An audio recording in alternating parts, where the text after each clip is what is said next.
भैया जैसे कोई करण लब्धि में जीव ध्यान में बैठा हुआ है। एक मिनट, क्या सूचना है?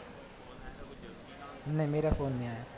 हाँ, करण लब्धि में कोई जीव ध्यान कर रहा है, लेकिन बीच में ऐसे कोई विघ्न के या अंतराय के ऐसे कारण बन जाए तो अभी आएगा। इसमें पहले गात अधिकार के अंत में आएगा कि पहले जब करण चल रहे हैं, करण के समय क्या दशा बनती है, वो मरण हो जाता है, नहीं होता है, उपसर्ग हो, अंतराय हो, तो क्या होता है? संक्षेप में उत्तर है कुछ भी नहीं होता है।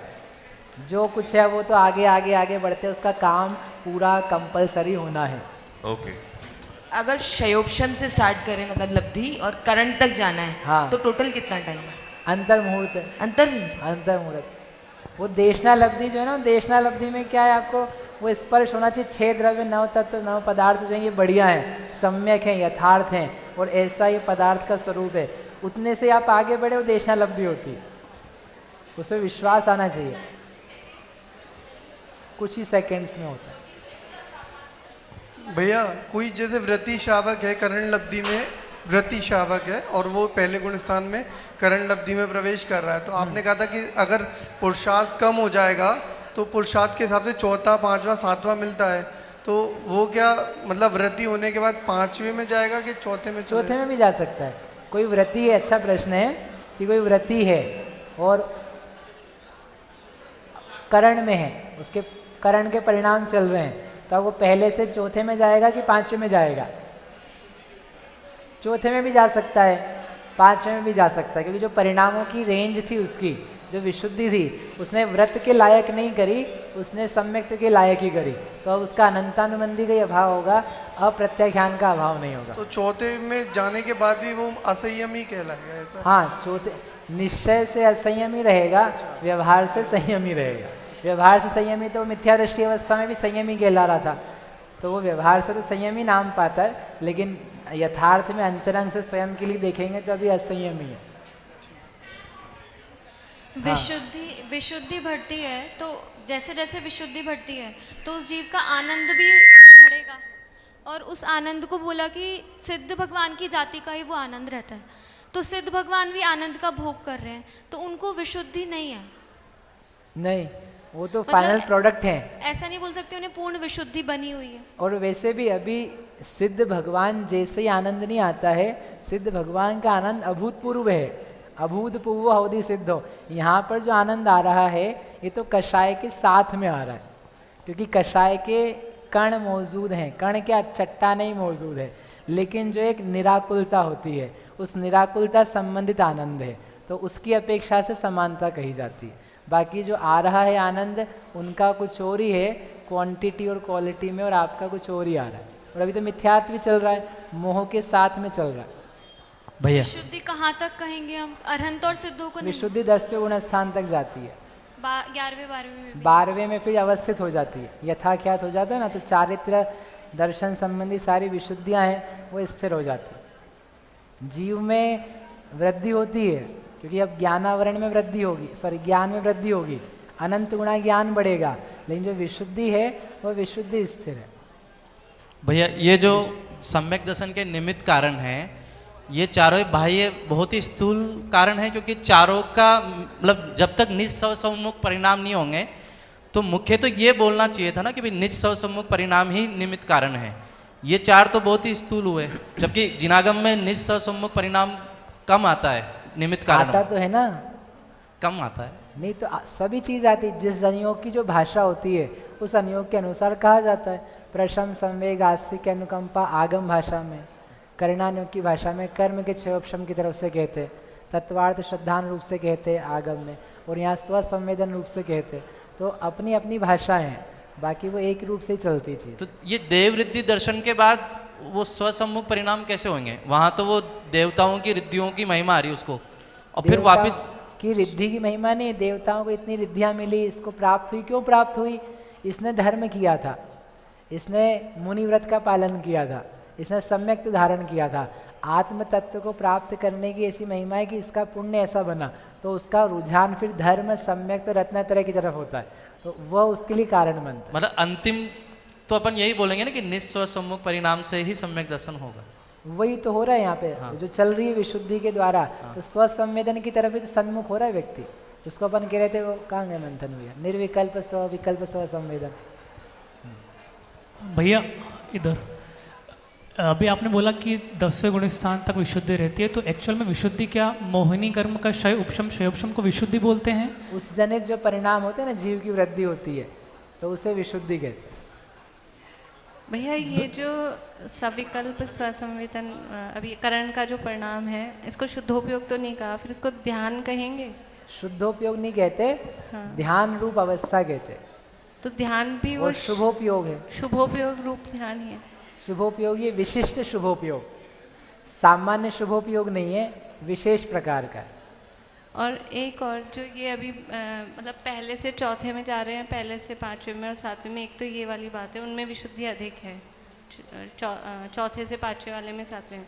और एक अब हमारे उसमें कर्मकांड में आया था कि पहले से सातवें में जा रहे हैं या चौथे से सातवें में जा रहे हैं या पाँचवें से सातवें में जा रहे हैं, तो पाँचवें से सातवें में जाने वाले की विशुद्धि ज़्यादा होती है। तो वो तीर्थंकर भी अणुव्रत धारण उसे वो वहाँ ये बात आई थी ना कि तीर्थंकर भी अणुव्रत धारण करते हैं। ये आएगा इसी में से आधार से हमने कहा था, लब्धि सार में जो तीसरा अधिकार आएगा ना, संयमा संयम लब्धि अधिकार, तो उसके आधार से कहा था। इसलिए तीर्थंकर भी अणुव्रत धारण करते हैं, क्योंकि चौथे से पांचवें में जाने के लिए अनंत गुणा विशुद्धि होती है, जो पहले से पांचवें में जाए उसकी अपेक्षा से।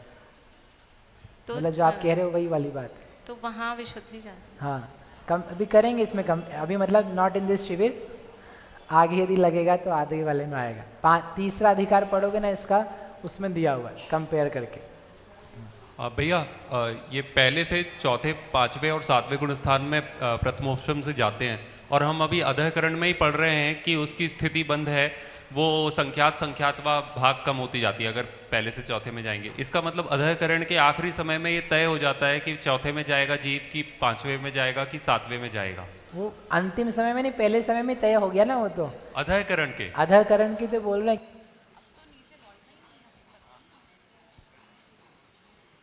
उसकी जो विशुद्धि के लेवल्स हैं, वो विशुद्धि के लेवल बढ़ चुके हैं।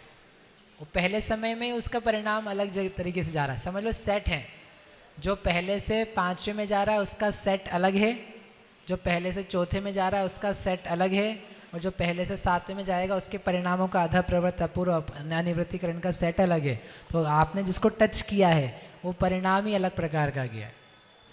ठीक पंडित जी, वो संख्यात के लिए दो संदृष्टि क्यों है? उसका कुछ अलग स्पेसिफिक रीजन है? कहीं पे कहीं वो दोनों अलग अलग प्रकार, कभी 4 भी देंगे, 5 भी देंगे, 8 भी देते हैं, 9 भी देते हैं, मतलब वो अलग अलग हैं, सेम नहीं है ऐसा बताने के लिए लेते हैं। बाकी और कुछ अलग से ऐसा उसका दिया। जो संख्या श जैसा बनाया था ना, वो कॉमन है, कॉमन रूप से संख्यात वो यूज़ किया जाता है। फिर उससे थोड़ा भिन्न प्रकार का है, कुछ अलग वैल्यूज़ में है, तो वो 4 या 2 या 5 वगैरह यूज़ करते हैं।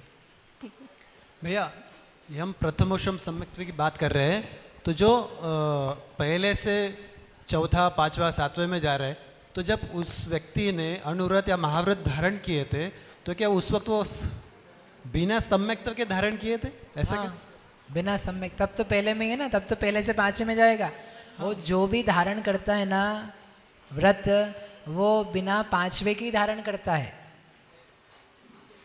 जो भी व्रत धारण करेगा या तो पहले में होगा या चौथे में होगा। सम्यक दृष्टि भी है और धारण कर रहा है, तो वो चौथे में था, वो व्रत धारण किए और विशुद्धि बढ़ी, उसके परिणाम की निर्मलता हुई, अधः प्रवर्तकरण अपूर्वकरण हुआ, तब जाकर के क्या हुआ, उसके 5वां व्रत रूप स्थिति आत्मिक बनी, 2 कषाय के अभाव के साथ।